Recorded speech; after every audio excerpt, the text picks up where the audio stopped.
তুমি প্রেমিকার পিছনে ঘোরো, 15 বছর বয়স তোমার, 20 বছর 22 বছরের বাইক লাগবে তোমার। তোমার বাবা বিয়ে করা সত্ত্বেও সে তার যৌবন কাটাতে পারেনি তার বউয়ের সাথে, মানে তোমার মায়ের সাথে, তোমার জামা কাপড়ের ব্যবস্থার জন্য। তুমি বুঝো যুবক, তোমার বাবার বয়স এখন 40, সে তোমার মার কাছে আসলে আর অনুভূতি নেই, তার শক্তি কমে গেছে। তুমি বুঝবা না যুবক, 15 বছর বয়সে তুমি যত উত্তেজিত, তোমার বাবা 30 বছর বয়সে এরকম ছিল, সে আসতে পারেনি। তুমি পড়বা বলে, তোমার স্কুলের ফি লাগবে বলে, that much he loves you.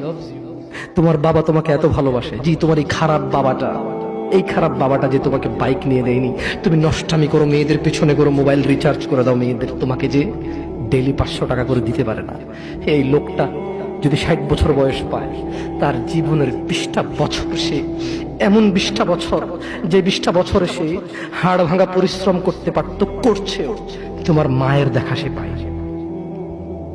এমন মূল্যবান যৌবন 20টা বছর দিয়েছে, 50 বছর বয়সের দেশে আসছে। তুমি বিয়ে করে বউ নিয়ে আলাদা থাকো, তুমি বিয়ে করে শ্বশুর বাড়িতে যাও, তোমার বাবা দেশে তো আসছে, তার যৌবন আর নেই, তার ওই সুখ স্বাচ্ছন্দ্য আর নেই। তোমার যৌবন তৈরি করেছে তার যৌবন দিয়ে। এই মুহূর্তে কোটি টাকা দিলে কি সে যৌবন কিনতে পারবে? তোমাকে তোমার বাবা এত ভালোবাসে, আর আল্লাহ বলছে তোমার এই বাবা, যে বাবা ঘুষ খেয়ে তোমাকে মানুষ করার চেষ্টা করে বিদেশে পড়ালেখা করানোর, যে বাবা এই এলাকার চেয়ারম্যান হতেই হবে, না হলে নয়, এতগুলো মানুষের দায়িত্ব নিচ্ছে, অথচ সে নিজেও জানে দায়িত্ব পালনে সে ব্যর্থ হবে, শুধু তোমাকে R15 কিনে দেওয়ার জন্য, শুধু তোমাকে বিদেশে পড়ানোর জন্য।